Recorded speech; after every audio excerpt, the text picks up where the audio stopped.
Bonjour Béatrice. Bonjour. On est ici à Veudrin, tout près de Namur, Oui. dans une ferme où il y a beaucoup de cultures. Oui. Depuis combien de temps élevez-vous des limousines ici?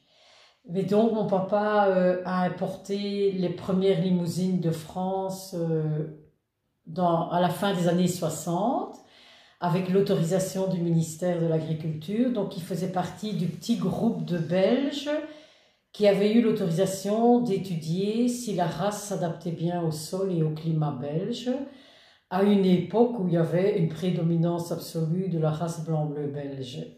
Qu'est-ce qu'une belle limousine à tes yeux? Mais à mes yeux, une belle limousine doit être une bête équilibrée avec des bonnes qualités maternelles. Donc, elle doit avoir un beau pis, un rendement en lait de plus ou moins 14 litres par jour, une bonne ouverture pelvienne et un bassin qui n'est ni en forme de triangle renversé ni incliné, mais un bassin carré pour avoir des vélages faciles.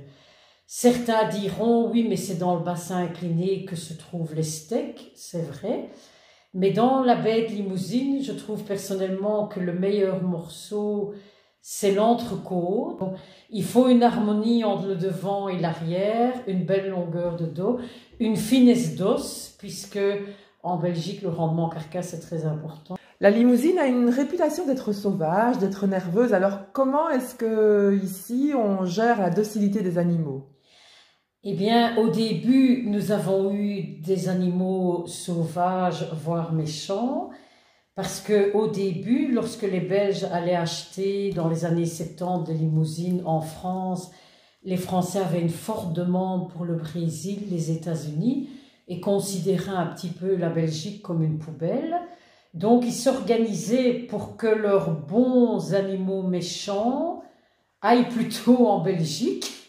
Et donc, les premières limousines arrivées en Belgique ont vraiment donné une étiquette très négative à la race. Alors, avec le temps, mon père s'est rendu compte qu'en race limousine, comme dans toutes les races, il y avait des souches naturellement calmes et dociles et sociables, et des souches plus méchantes et plus sauvages.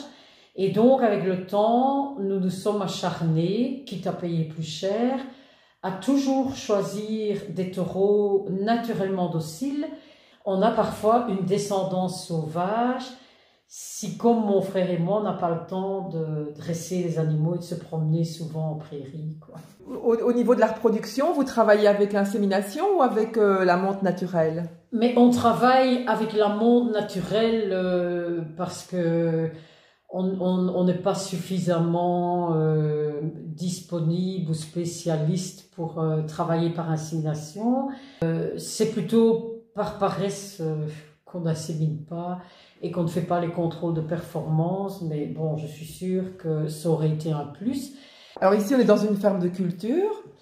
Et est-ce qu'il y a une part importante des cultures qui sont vouées à l'élevage? Mais tout d'abord, ce qu'on a remarqué, c'est que l'avantage d'une ferme mixte comme la nôtre, c'est que nous avons du bon fumier de bovins.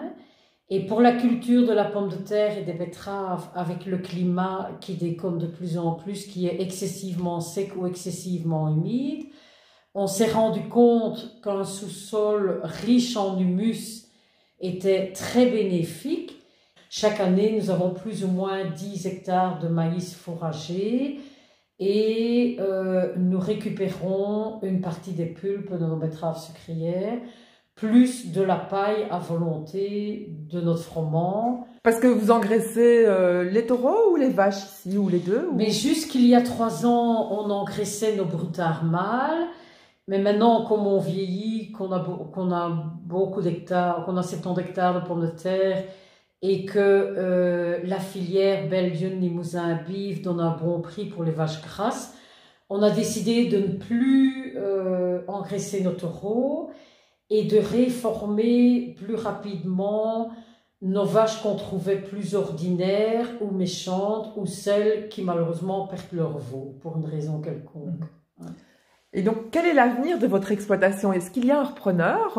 Est-ce que la suite est assurée?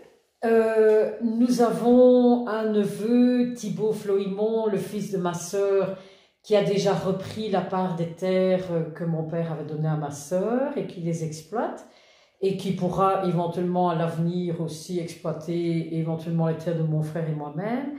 Alors lui a une ferme à Chênes où il élève des limousines. Ben, ses premières limousines, il a acheté des génisses pleines dans notre élevage, puisque la vache allaitante limousine est une tradition dans la famille Guiselin. Hein, fait que le travail que mon père avait accompli dans le passé. Et alors mes beaux-fils sont fermiers. Un est un producteur d'œufs et d'agneaux bio, Pierre-Yves Sancier, et l'autre, Nicolas de Wilde, élève également des limousines et des porcs pour la filière PQA. Donc nous espérons trouver un arrangement pour que les terres et les prairies de la famille continuent à être exploitées par nos neveux et nièces. Okay. Est-ce qu'on peut dire que tu es une éleveuse heureuse et vraiment conquise par la limousine? Oui, parce que la limousine permet réellement une organisation du travail plus rationnelle. Et en plus, quand on choisit dans les bonnes souches, c'est une bête sociable. Donc, quand j'ai le cafard, me promener dans mes prairies est un plus pour moi et me remonte le moral. Le boucher du village a choisi occasionnellement de prendre une femelle chez moi. Et il prend également des femelles blanc-bleu chez le fermier voisin parce qu'il est convaincu que consommer local est le geste idéal pour l'avenir de la planète et que pour les gens, c'est rassurant quand ils apprécient le fermier du village d'avoir une bête qui vient de chez ce fermier, quoi. Mais c'est bien. Qu'il soit aussi bien éleveur de blanc-bleu que de limousin, quoi. Eh bien, merci Béatrice. Oui.